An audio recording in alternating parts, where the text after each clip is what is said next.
From the House of Songo, this is Gaytopix Confessions. I'm your host, Kenny Cruz. Welcome to Gaytopix.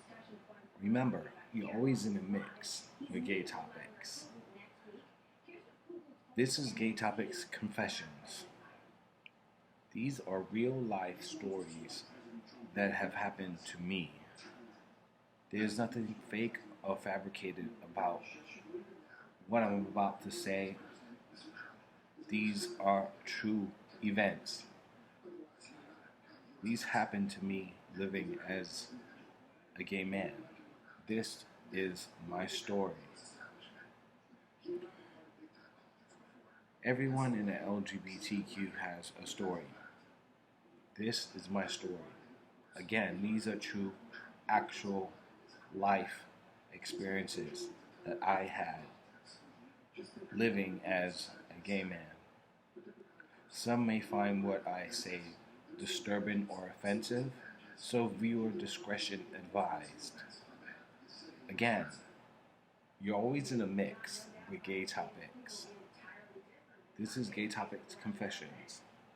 I'm your host, Kenny Cruz, and we're going to call this one the Godmother. Godmother. Think about that name or that title.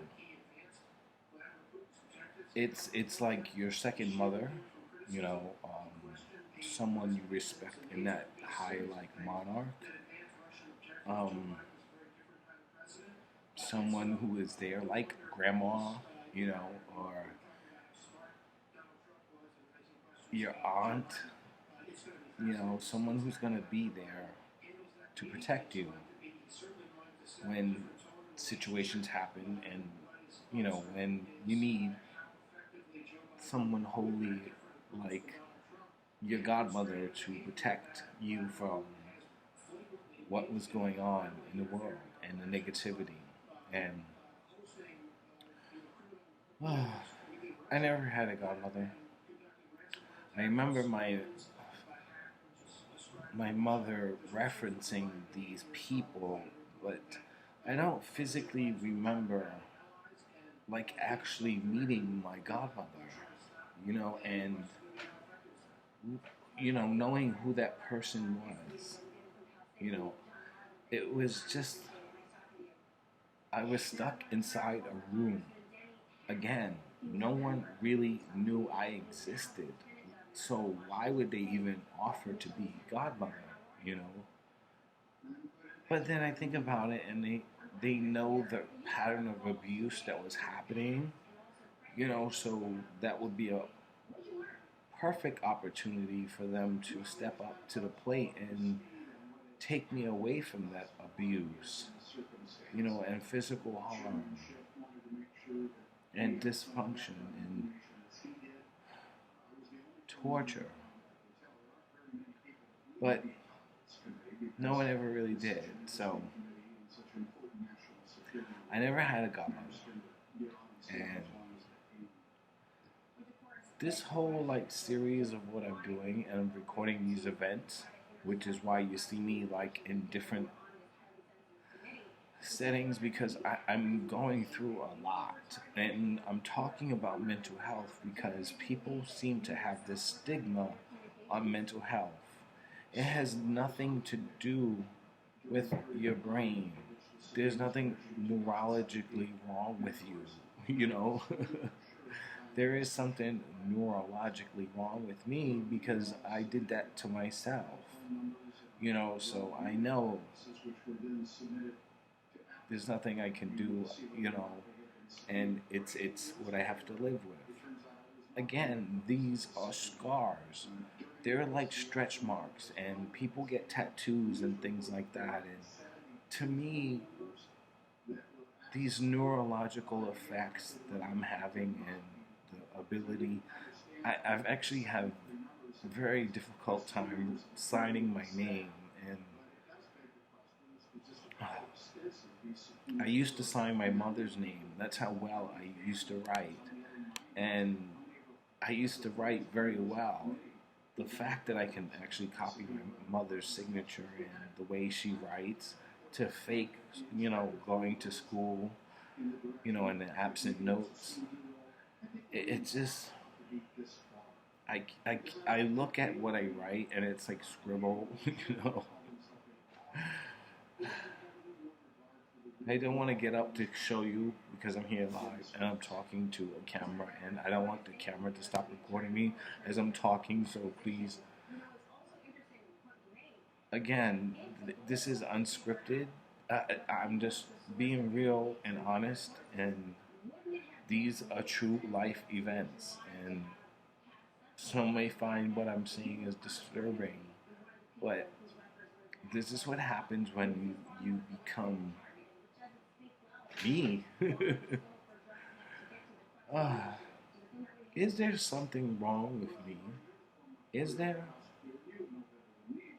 I'm trying to understand that, but because there is no friend or counselor, well, there are counselors and therapists and psychologists and caseworkers and, shit like that, but I, I'm always wondering, like, these people don't know me.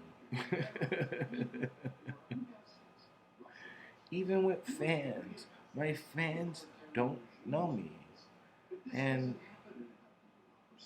I'm a gay man, and I like to talk about sex, and I like to do all these things, and I like to present my way in a, you know, like I'm the center of attention. And to me, that was what I felt like was my identity. Like there wasn't a time that I didn't walk into a room that everybody's eyes was not on me. And I swear to God on that. But now that I'm ugly, it's just.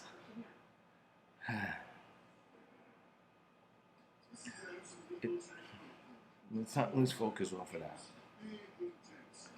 There was a time when I did walk into a club and, like, literally people was like all over me. And it happened for so many years. And I love being the center of attention. But what is wrong with someone being the center of attention?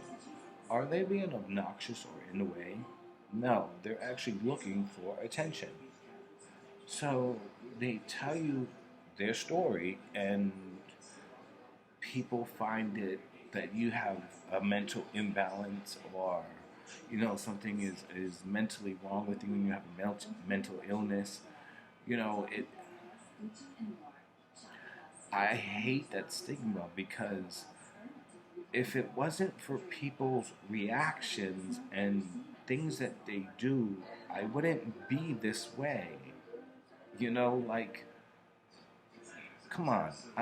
I was a ward of the state for many years because my mom gave me up and stopped trying to deal with calling the truant officers to arrest me for being truant from school where I was being bullied. It.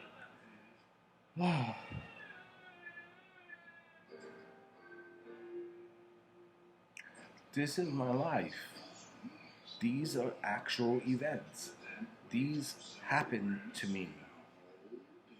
Yes, and by the way, peekaboo. Those like 3 fans that are still following me from the very beginning, they knew me as Poppy Sungo.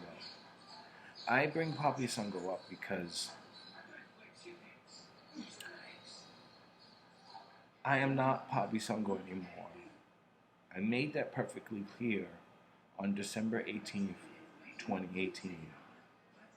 I have a previous episode of me talking about it on Gaytopix. And it was really a moving moment for me. And I was in the hospital for a very long time. But to be put in a category, like, I'm gonna be real with you. There are times like I went to the HRA office, Human Resources Administration, to get some type of like income, and there's a certain type of people they help. Like, are they an addict? or are they homeless, or are they a domestic violence victim? Are they a mother with children? Are they just out of prison? The system is set up in that way. Like, there's a way to handle each situation, but when they handle it, they put them anywhere. Like, I remember when Giuliani, and this is why I know this, because I'm going to tell you.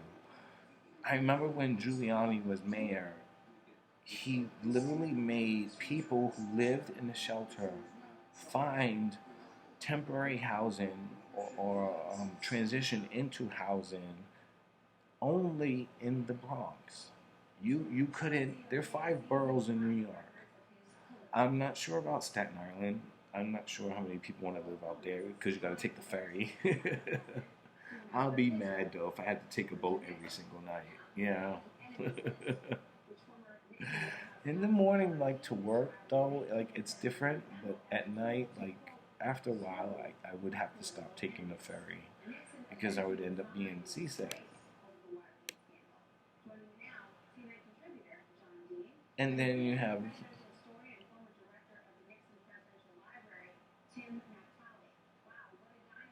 I just lost my train of thought. I don't know what I was talking about. You see, that's the problem. There's so much to say, and no one to actually listen. So that's why I'm doing this in front of a camera. And I'm bored. People don't know me, and the ones that think that they know me, that's very important. The ones that think they know me have a perceived conception of me, and I am the complete opposite. No one has ever reached out to me to say hello or, aside from my fans. And I appreciate every single one of them, but they all disappeared. Everyone is gone. Where did everybody go? Why did you leave? Is it because I'm being real with you?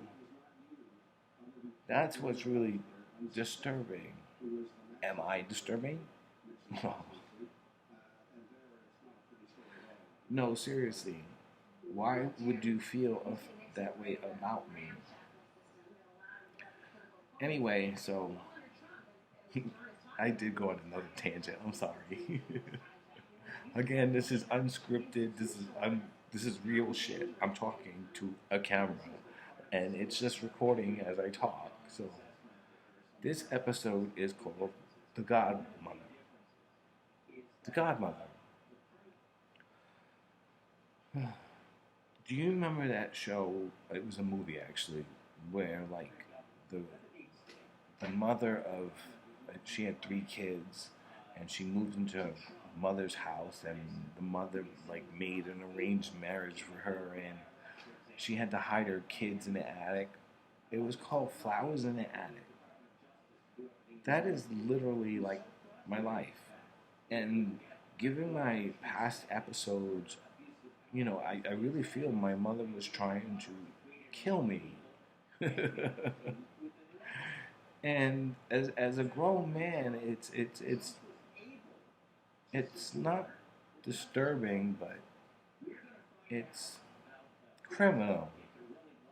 But everything else that happened to me in my life was criminal too. And no one seemed to care. So to me, that was like normal, and these things happen. Yeah, they seem very weird, and I've questioned them today, which is why I made these videos. I honestly believe my mother was out to kill me. And this is my story. These are my confessions. Every single time my mother would do something, it would be so. Like, I remember one time she butt dialed me, and this is before, like, video chat and stuff like that. So they were like flip phones.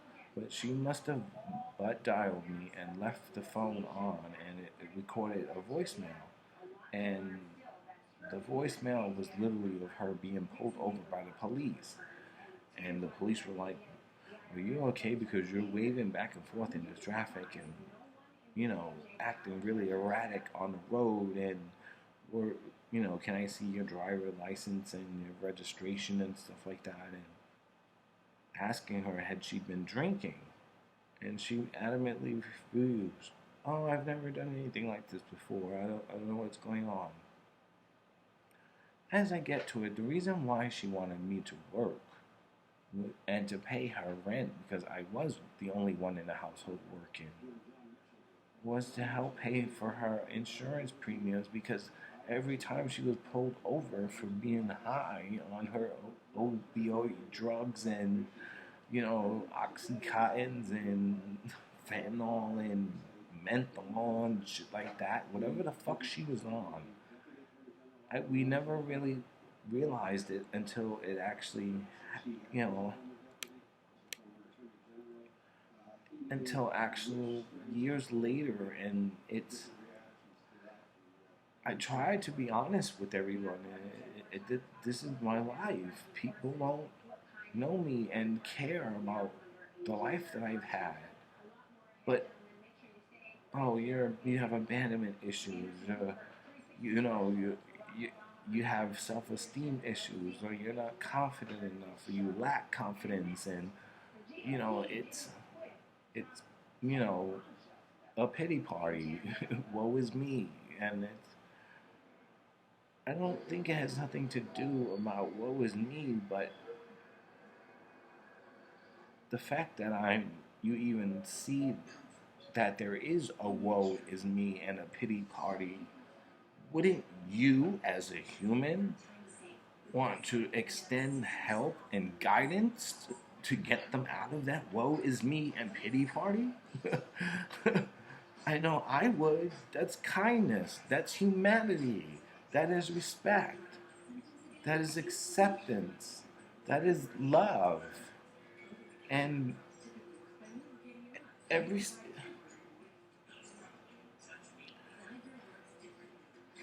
when I first started this series, I talked about Thunder and adopting Thunder, and his name being Joebiden. So when I got Joebiden, it happened so fast. It happened so fast. Within 72 hours, that dog was in my hands. But they wanted a virtual home visit, like FaceTime, and they wanted an interview and a FaceTime interview, and it was 3 other people that had to approve of me, and they had to check boxes and shit like that, and go through the vet reference and blah blah blah. And it was like, can I just get the dog, please? I'm paying you for a dog, like, give me what I want, and it, all of a sudden, like, because I was literally giving up, and I forgot what this dog looked like. And when they said Thunder, I was like, oh, okay, let's do it. And it happened so quickly. And I don't have an Uber account. I don't even have a Snapchat account. I don't even have a Facebook. I don't even have an Instagram. I stopped all of it. I'm not on like social media anymore. And when I am on social media, I'm reporting the latest headlines and breaking news in the LGBTQ community. Remember, you're always in the mix with Gaytopix. I'm your host, Kenny Cruz. Welcome to Gaytopix Confessions. Let's continue.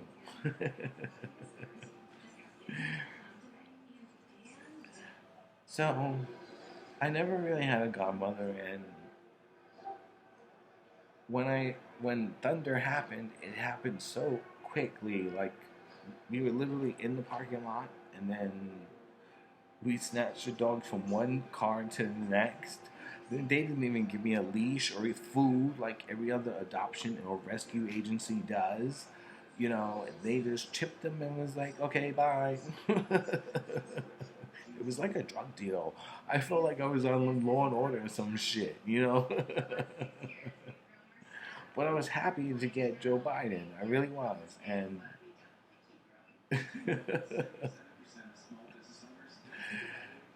I literally had nobody to call, and we went to upstate New York, and I met this woman who claimed that she remembers walking her dog, who died 8 years ago, with Bill Clinton, and I really don't remember. I really don't remember this person at all. But they're in the neighborhood. They're practically neighbors. They live literally a block away, and as I got to know her, I really enjoyed my time with her, and it's gotten really complicated because I feel like I'm married to her, but as someone who knows what I've gone through, I would think this person would understand and just listen, you know, and she's with this guy, like her husband from Senegal in Africa, that she literally like grovells at his feet. Now, I don't mind groveling at the feet because I was Papi Songo at one point. I have fans groveling at my feet all the time, but I remember my grandmother even doing the same thing, them being so obnoxious, or my sister, and them doing so many things for this person that they loved. Is that really what you do in a relationship? Are you like literally their slave? Is it such an intrusion that you speak to someone socially on the phone? Because he was cursing out like literally the other day. Mind you, she knows I have no one to talk to and no one to speak to, and I don't know anybody, and she's trying to listen, and he's yelling and screaming in the background, and you have to understand too, they're from Africa. If I were to come out as gay in Africa, I've done many reports on, you know, the Uganda presidency enacting laws that was against the law to be, LGBTQ and identifying as queer, because you would be stoned. Can you imagine that? You're in 2021 and you're going to stone me? I mean, seriously, does it have to get that cruel? Does it have to get that inhumane? We are people too, and I'm trying to get to know this person, and there seems to be a way that it's like, no, what are you doing? Because why is he yelling at her? And I felt like I was really in the way, and I felt like I was intruded, and I apologized, but it's there are 24 hours a day, in a day. People say they're busy and they really don't be busy. You can send a text or a simple emoji just to say hello, or that you're thinking about them, and or happy birthday. But I don't get that.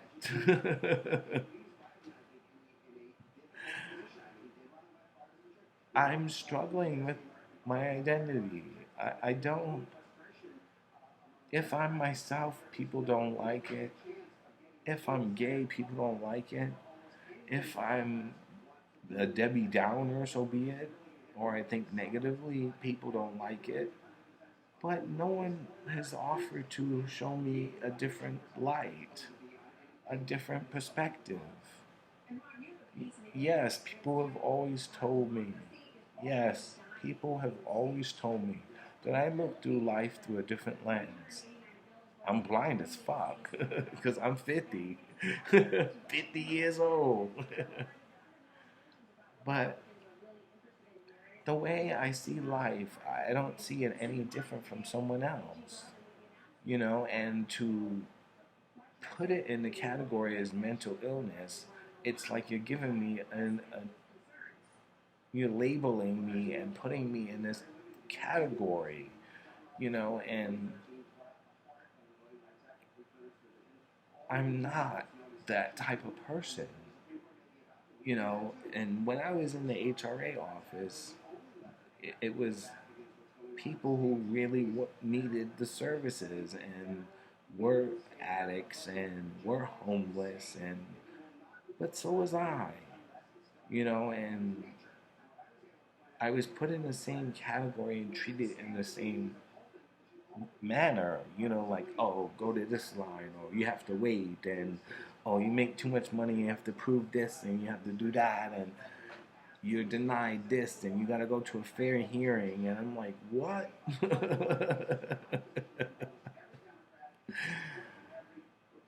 But they make it that way and make it very difficult so you don't have to be on it and rely on it, and which is totally understandable, but the process is so long. It needs a lot of work, and the fact that this pandemic has happened, it's still literally this. I might as well just show up in the office and wait for you, because you're never gonna show up. You're never gonna be there, reminding me of how my life is and how my life really is. That no one really cares. No one wants to pay attention to me. No one wants to listen to me. No one wants to look at me.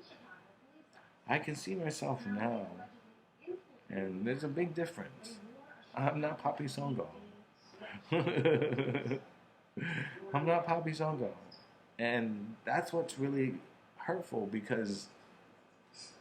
and disturbing, because when I was Papi Songo and I was sexy as fuck, everyone denied me. Even my own community, the people that I thought were my family. Again, my entire life I've been searching for a family, because the family I had was fucked up. And each time that I went into a family, they seemed to really hate on me, and it became much worse. And I never really had a godmother.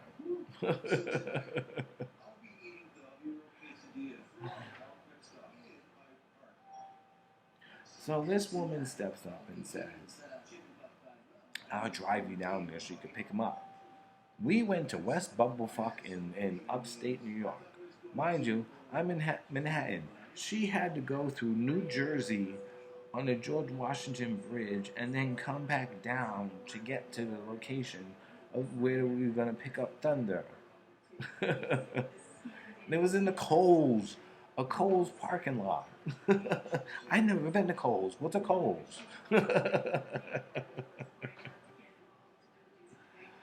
Then she came out with all these groceries. I was like, what?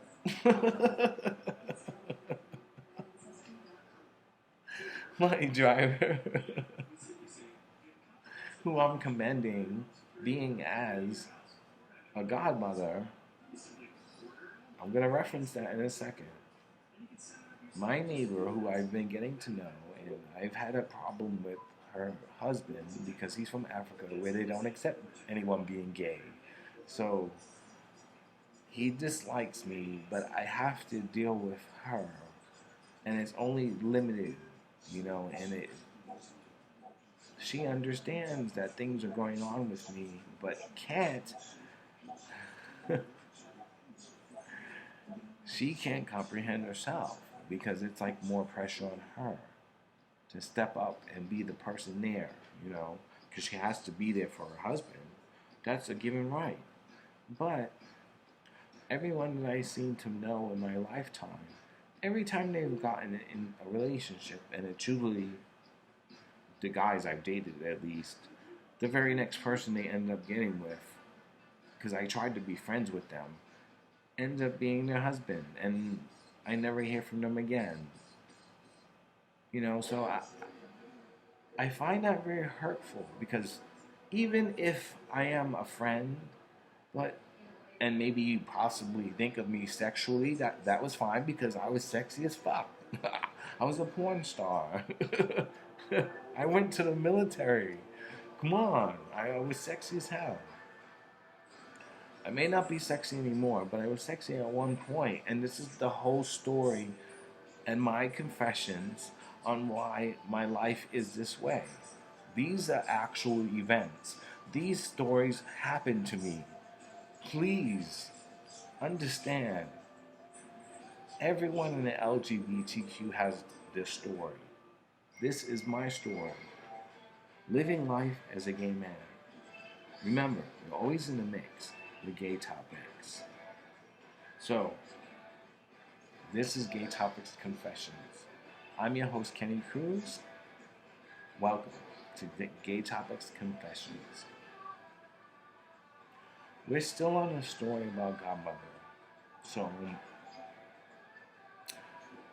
if you haven't caught up with it, my neighbor, who I've gotten to know, but her husband doesn't like me because I'm gay, and he's from Africa, Senegal to be exact, doesn't like me because I'm gay. So she has to divide her time between me and her husband. And it seems to be very intrusive because it just happened all of a sudden. But I realized that it's not my doing, it's her. So if he is angry at her because I can go on for like a week or so without speaking to this person, but they want to know what's going on with me because they're concerned and they understand the need to speak to someone because I have no one. There is no one here. I'm talking to a camera. That's it. This is raw, unedited footage. This is my story. These are true life events. Some viewers may find what I'm saying disturbing or inappropriate, but these are actual life events. This person wants to be my godmother, and, well, Thunder's godmother, not my godmother. But she was a friend, and we're starting to get to know each other, and it turns out I've never met her dog. I know who she was. She just appeared out of nowhere. So, and she lives in a neighborhood, so we would walk with my dog, Bill Clinton, together. And she put me on a city bike. I was kind of like scared about that, but because I wouldn't want to touch shit, But she put me on a city bike, and that was kind of cute. I only went one block and put the shit back in the... locked it back in its case. And the only reason being that is because TLA, do you remember that? TLA Video. They used to be on 8th Street. Their flagship video store was on 8th Street and 6th Avenue. I used to work at Trader Joe's on 14th Street and 8th Avenue. It was their first store, their flagship store, and it literally just opened, and I was there. I started in May, which is when it first opened, and I don't remember the year now. But whenever it opened up, I started that May, and when it opened up, it opened up in the old nightclub, the Palladium. I remember going to the Palladium nightclub when I was in high school. I think we had our prom there. But I remember being in the Palladium nightclub, and I thought it was very nice the way they turned it into a supermarket, and I remember this dude that I used to date that I referred him to later on, and his name is Damani, and I remember dating him, and he applied for a job to become an associate in Trader Joe's, just like I did, and I just gotten approved, and I was working for Trader Joe's. Trader Joe's, you have to be a certain way. That's why I don't like this pandemic shit. Do you really think like the plexiglass in front of you is gonna change anything? Do you really honestly believe that? Just wear a mask. That's it. There's nothing wrong, and wear a mask. And I've seen lots of like pornos now where guys are wearing masks, and that's kind of sexy, you know. Especially look at me. You didn't know how old I was. Peekaboo. But I kind of like it. Maybe I'll fix this up a little bit. But it's kind of cute. I was getting tired of that beard. It was like, especially wearing a mask, it was like getting really irritated. And I really needed my skin to breathe. You know, but it's, for the first time, I'm actually seeing how old I've changed and how, like, my picture has been altered. And it's because of my dog Bill Clinton dying. So, when Joe Biden came, I was so excited. I was like, okay, we need to just get the dog and run. I didn't care if it felt like a drug deal or something illegal going on. I just wanted the dog and I wanted to go home. And that's exactly what happened. And we get home and she wants to walk the dog. And I'm like, no, no, no. I have to spend time with the dog. And that's exactly what I did. And I spent time with Thunder for 2.5 nights. 2.5 nights. Because it was Sunday night, Monday, and then Tuesday night. Yes. And Wednesday morning he ran away. You know, Bill Clinton didn't used to sleep in my bed because he was edibly, you know, noticeably. I'm gonna release those videos. I'm making a movie of his life, so you have to be very patient with me because again, I have no help. I have no production help. Nobody knows me. It's just me and the camera. So I'm trying my best to create this movie of his life, and it's taken me a long time. Because every time I look at the videos and the pictures, I want to cry. And I'm a mess right now. I'm a mess. There's a lot going on, and it's very difficult. So I've been very grateful that I've had someone like this neighbor to step in and help me out. So at the last minute, she was like, "Yeah, let's go." And we had enough time to get lost. We were driving for hours. We were. We went to like I think it was Bear Mountain. We were all the way upstate New York, and I'm from the city. I've never been in a car like that far up. Like it was really interesting, and there were so many trees, and it really did seem like bear country. Like there were a lot of bears. Well, me being a gay man, I'm thinking bears like, okay, there's some leather parties going on, there's some S&M type shit. You know, let's go for the hookups. And we went through this neighborhood, and it seemed kind of cute. You know, like we were in some like old country, like Scotland, because there was a bar. It was kind of cute. But then we drove to another area of the same neighborhood, and it was like complete stores and stuff, and it was gas stations and restaurants and like five towns. You know, when I grew up, I told you in the previous episode, there were Burger Kings and TJ Maxx's and movie theaters and you know mechanics, and there were all these things in this one little area. And in this one, there was a Walmart, you know, and a Kohl's.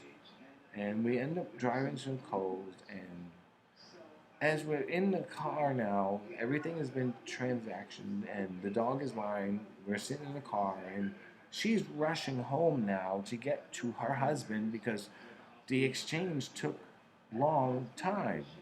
Where we actually had dinner in Chili's. I've never eaten in Chili's before, and I don't think I ever will again. I don't think that's a good thing. But she made it seem like we were actually going out on a date. Like she was doing me a favor, but in the roles reversed. you know, I, it was the first time I actually been on a date in a very long time and had a drink with someone.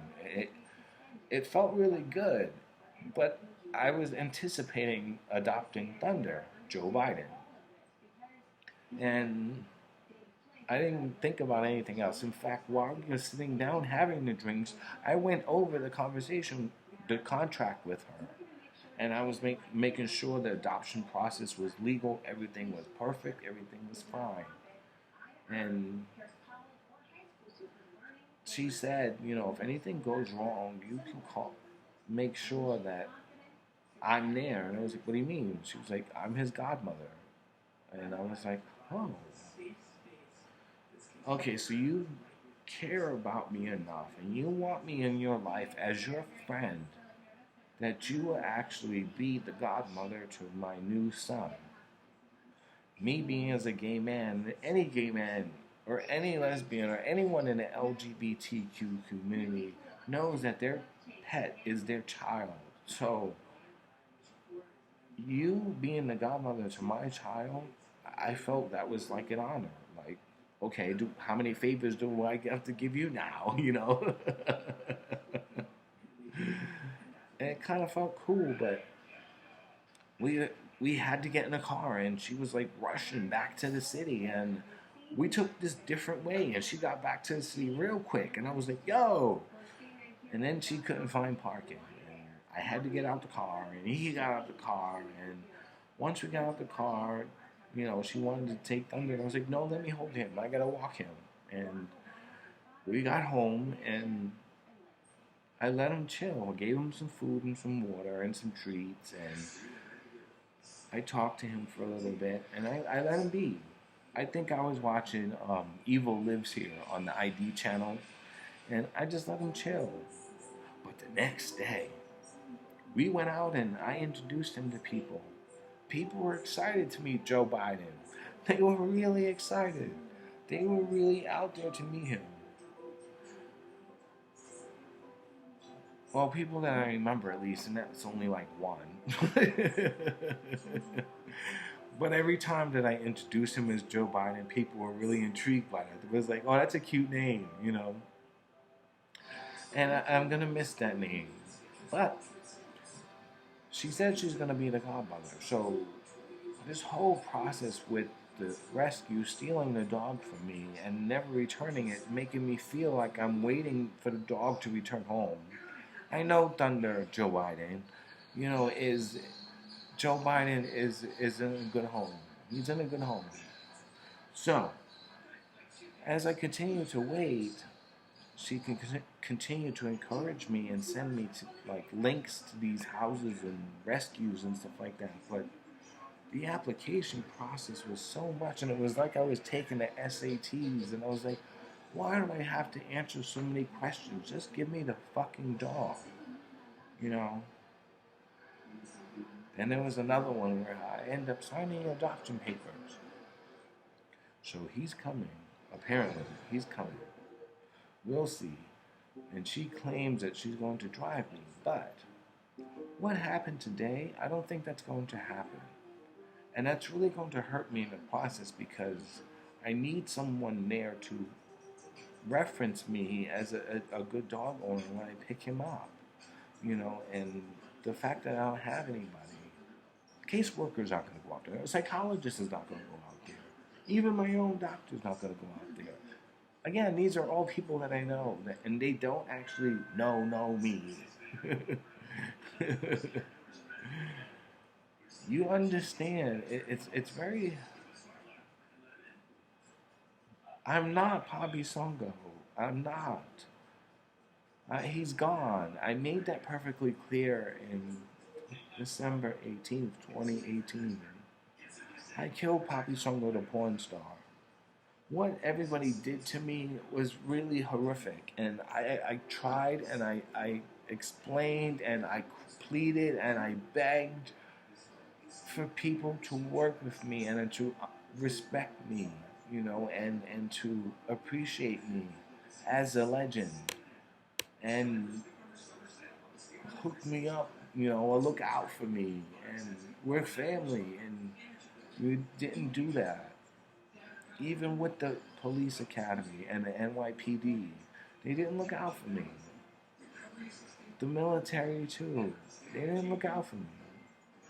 See, my own mother didn't look out for me. My own brother didn't look out for me. No one cares of my existence. No one knows who the fuck I am. They only know Papi Songo. They only know Papi Songo.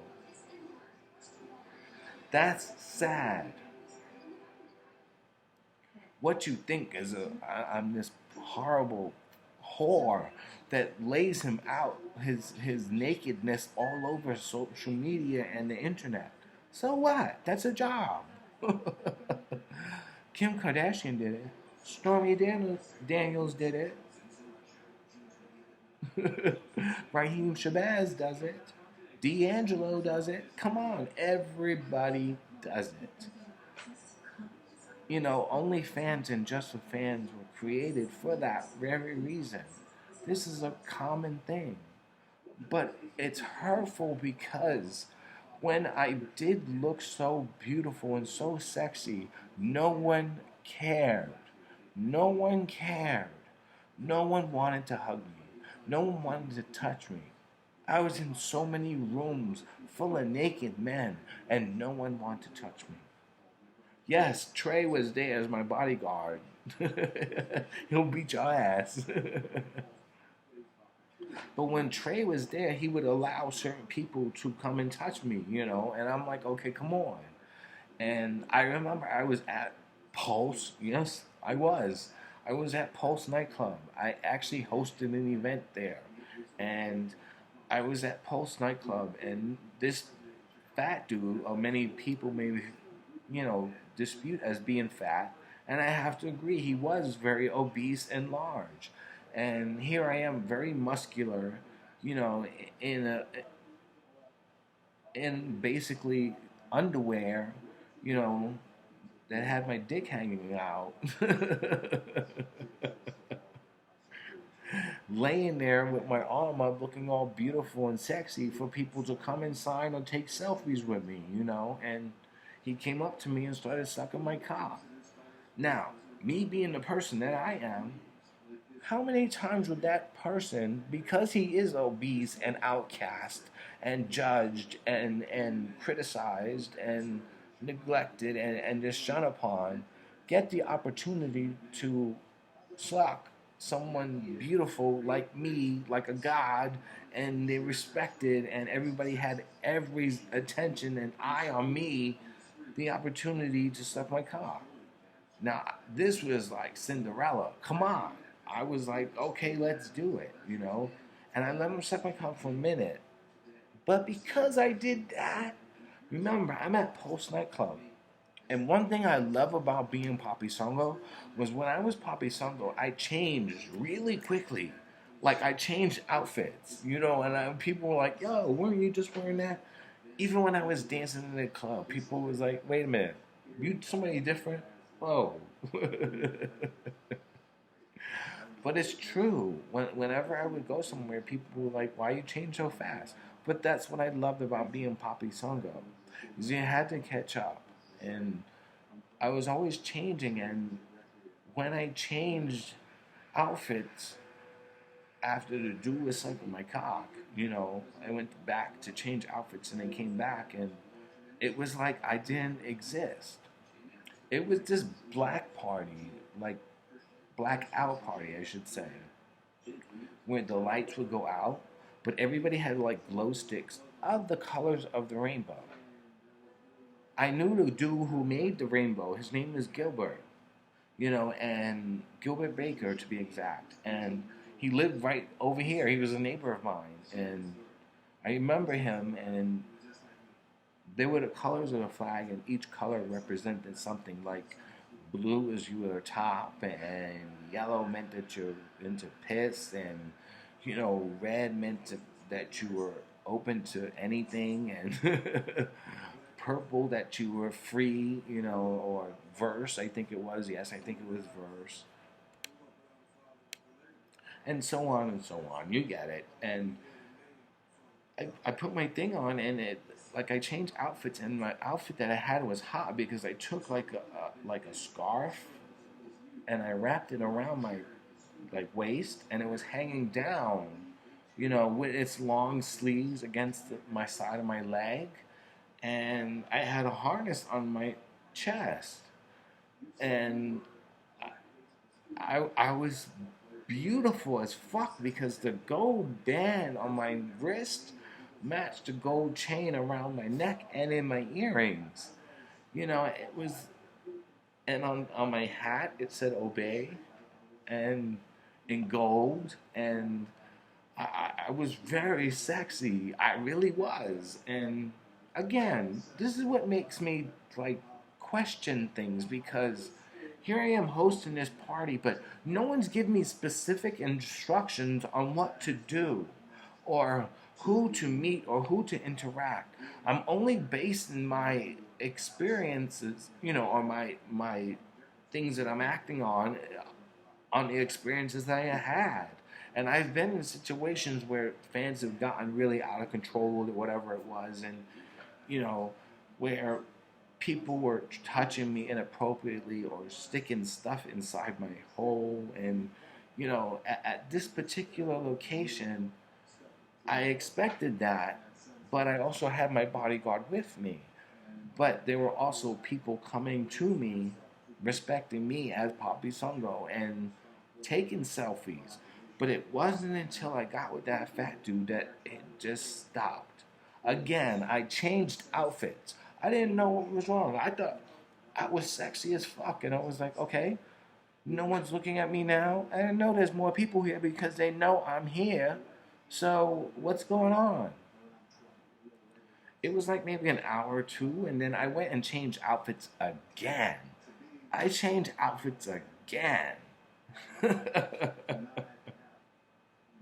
This time I wore some Daisy Duke shorts, with the American flag, with an American flag hat, and a red, white, and blue bandana hanging from my neck. And still, no one was talking to me. I was like, wait, okay, this is not cute.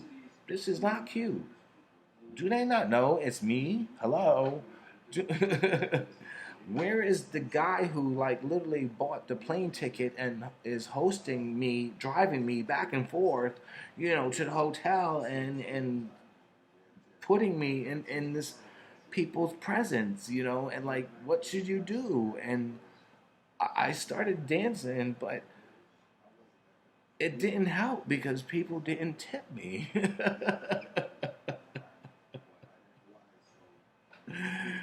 People didn't tip me, but when I look at it, people would want to tip me because I look much better than the actual dancers that they hired. But in a way, they were trying to tell me that that's not normal. But that's what I loved about being Papi Sungo, was because he was not normal. He was creative. He was my creation. Bill Clinton was my creation. These are things representative of me and who I am.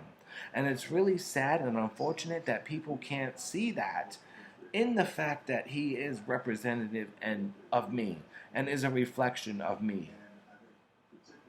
And it's, here I am, and I haven't had sex. I don't know who I am. I don't know my identity. I don't know anything about it. And this woman shows up, and I'm like, okay, then I can talk to you for a minute. And we talk to each other, and she drove me to pick up Thunder and Joebiden, excuse me. And Joebiden is in my hands, and we're home sleeping in the fetal position. In the fetal position. Do you mind that? Bill Clinton couldn't sleep because he can barely come up or stand up, at one point, because it was like literally watching him die. He was slowly dying in front of me, and that to me was the worst part of it all. It was so hurtful because I knew something was wrong, and it was nothing that I could do, or no one that I can call to help me with what I was going through. It's Oh, I'm gonna miss him so much. I'm gonna miss him so much. And you're gonna keep going because you have so much to say. Because this is the Godmother. This is the Godmother. The Godmother. The Godmother. Hold on while I take a sip.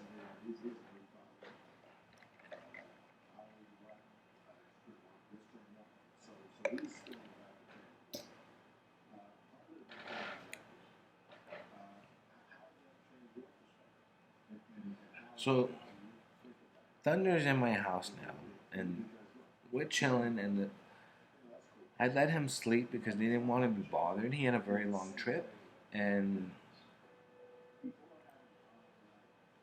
he slept for the first night. And we went out the next day, and we went out to the dog run, and we met people that I've actually known before with Bill Clinton, and they were happy for me that I found somebody different. But at the same time, it was like, you don't know me well enough, which is kind of hard to understand, that you don't know me well enough to know that Bill Clinton passed away.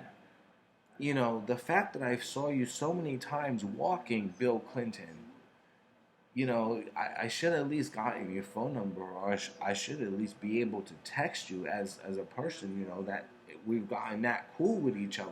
But uh, it never worked out in that favor because people like Bill Clinton more than they like me. That is the reason of this whole thing. I'm talking to a camera. I have to get you to understand that. There is nobody here. I am stuck. I am stuck. I am stuck inside a room. Just as I was as a child. Just as I was back at home, being with so much negativity around me. And it was the only free space I actually had. Do I want to go out? No. Do I want to know people? No, because people are always out to get me, or disrespect me, and are very negative toward me. And I don't want that, because I rather just live my space. But living alone and not speaking to anyone on a daily basis, like I am right now, it is very difficult for you to actually speak English.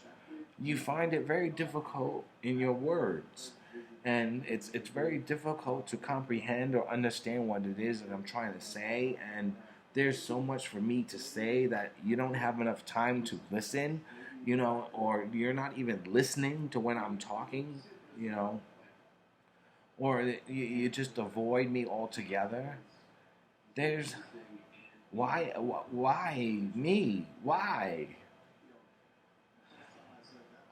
I I don't understand. I'm a cool person, and I assume this woman, this neighbor who drove me up there to pick him up, was a good thing. And she kept saying over and over again how she has to keep our lives separate, and I had to talk to her on a certain day of the week. And by the time that certain day came up, there was so much to say, you know. And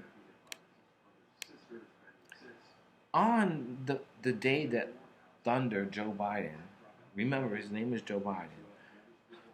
I don't want to call him Joe Biden because he's not in my White House. That is the problem. That is the problem. I can't have him serve his term if he's not in my White House.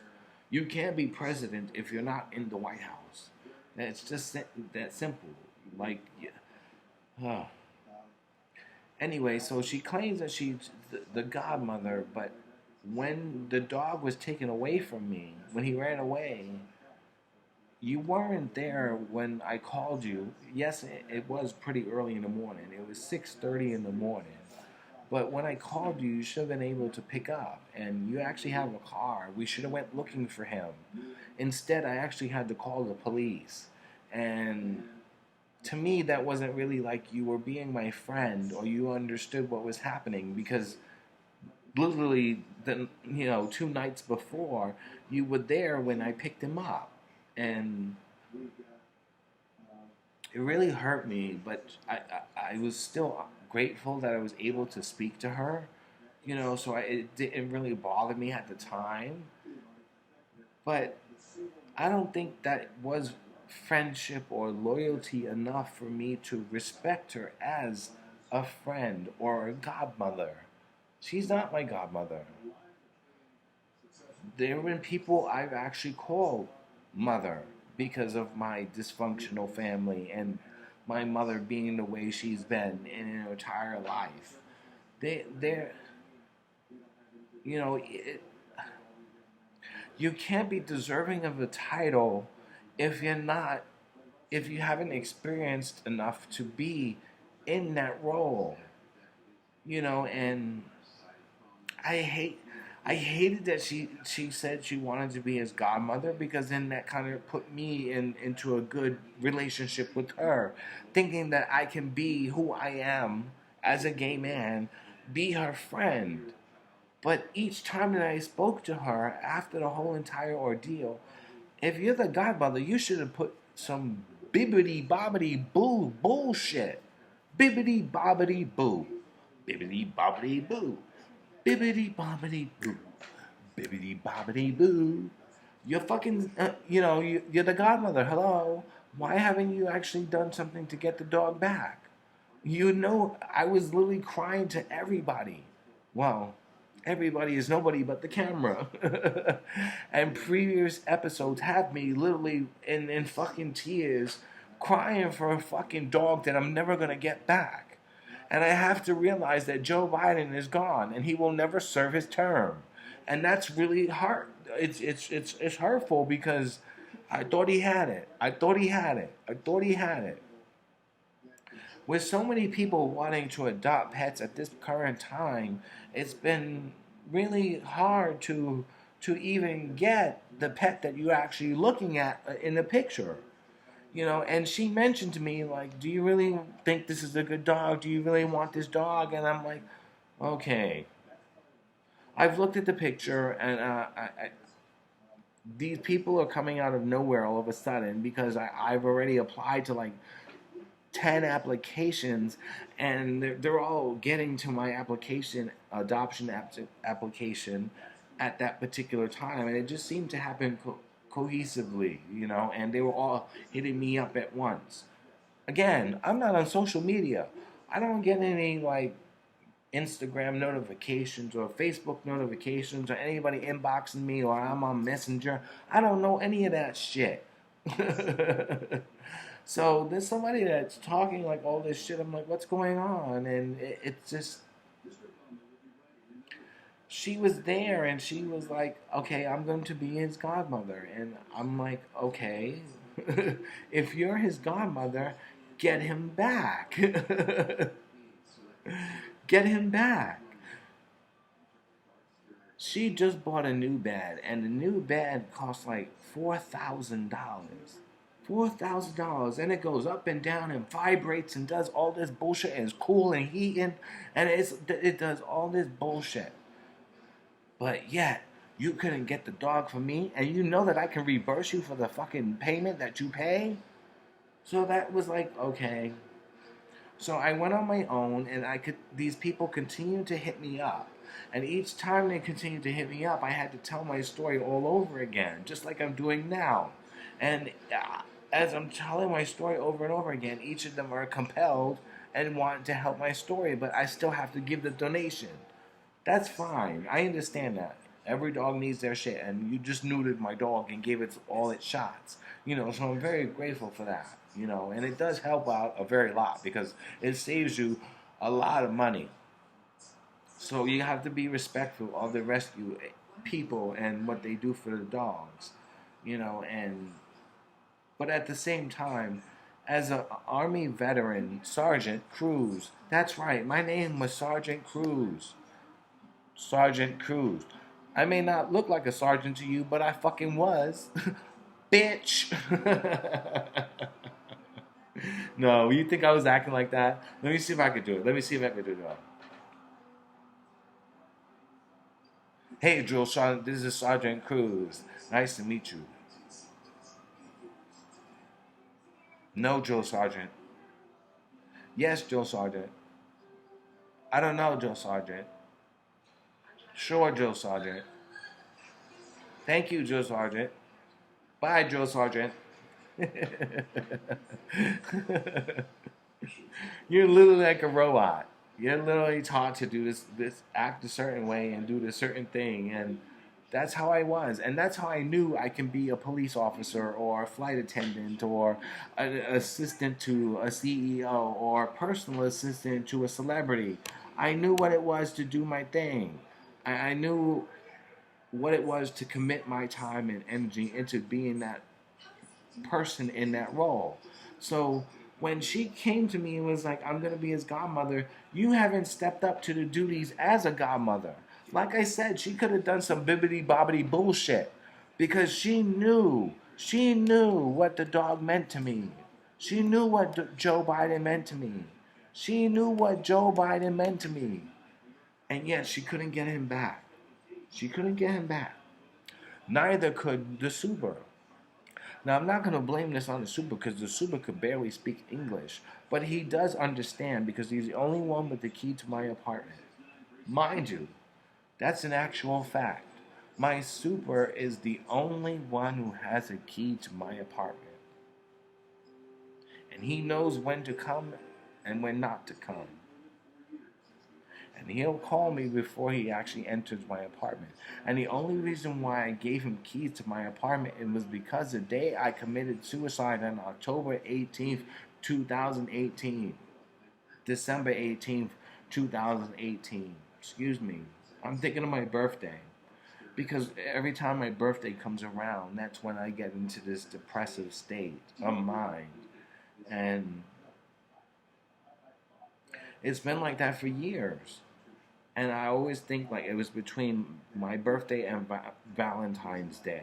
That was like the time that was like, going into hibernation for the winter, and I'm going to disappear or drink myself into a coma because that's how I celebrated New Year's.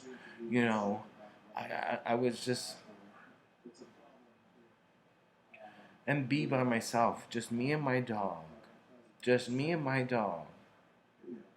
Now, a lot of people may find that very hard to believe that here it is, my dog was always in my sight.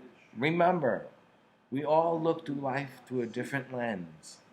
My lens, I saw my dog. My dog was never within arm's reach of me. Like I can see him at all times. Even as I slept, I can see my dog. He is gone now.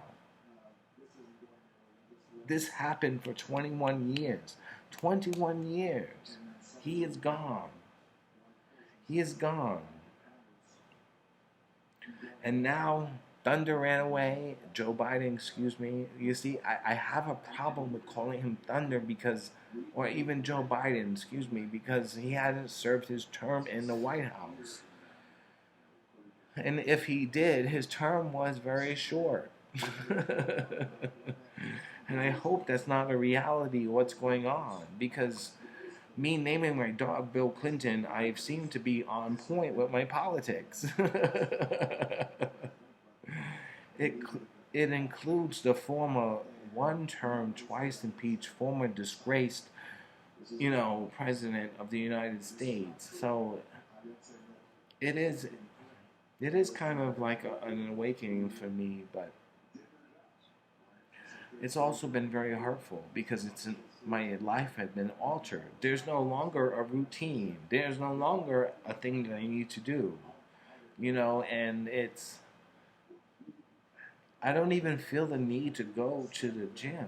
Even though that this whole pandemic is over, because it is over, you can still go anywhere you want as long as you wear a mask, and I'm gone everywhere, but I'm still not happy to actually leave my house. I feel like he's gone, but I can't actually put myself out there, and I think that's how I lost Thunder, Joebiden. Why do I keep saying that? It's very difficult. That's the whole thing. Anyway, so forget about Joe Biden right now. I'm not even going to talk about Joe Biden anymore. Joe Biden is gone. Please don't take this any way you want. Joe Biden is my dog. Joe Biden is my dog. So there's no way I can actually rename another dog now. Even though I had him 3 days, I can't name another dog Joe Biden because he already took that name. And each dog is unique in its way. That's why they're named that way. I.e., me being Poppy Songo. So I got, once I told my story and I started to reply to all these different agencies after filling out application after application after application, which I'm going to tell you is like 9 pages, and I'm like, what the fuck? Just give me my fucking dog, and so I finally get a dog, and the dog is cute, but he's not as cute as I think he is. Yeah, he's not Joe Biden material, and I was looking to replace Joe Biden, but there's only one Joe Biden, like I just said. So I had to think of another president. So Kennedy came to mind, and I looked at this dog his name was Gamble, which made me put into perspective. Should I place a gamble on him? You know what I mean? Should I actually take the gamble and take him home? But he just didn't feel like. Oh, he didn't feel like he was the right fit for me, and I had to respectfully turn him down. And then came, I want to call him Harry Potter. I think Harry Potter is a good name, but this is a problem that I have with COVID-19. Now that this actually has happened, and I'm very grateful because of what I just experienced with Joe Biden, that I'm grateful by the opportunity to adopt another dog. Yes, I'm so honored. It's like, thank you. I have to take my son again, and it's going to change my life. And I think the issue with Joe Biden was that he was a little bit older than I anticipated because he was 7 months, whereas this new dog is only going to be 10 weeks. And so I think that's understandable because when I adopted Bill Clinton, he was only 6 weeks. So I think the age it was really the conflict of interest in Joe Biden. But I got this new dog, and I want to call him Harry Potter. I think Harry Potter is so cute. But I don't know. I haven't thought about it yet. And as you see, it's actually making me happy. So this entire process of me telling you all these things that I'm going to continue to tell you about that happened in my life. So far, we've gotten through from me being a child to me being enlisted into the United States Army. So far, we've gotten to that point. But this has been about what's happened to me recently. And this is the reason why I'm starting this series. And this is true life events. These actual events happen to me. There's no fake or fabrication here. These stories are actual stories. These are my confessions. This is my story. Remember, you're always in the mix with Gaytopix. I'm your host, Kenny Cruz. These are Gaytopix Confessions. See you soon.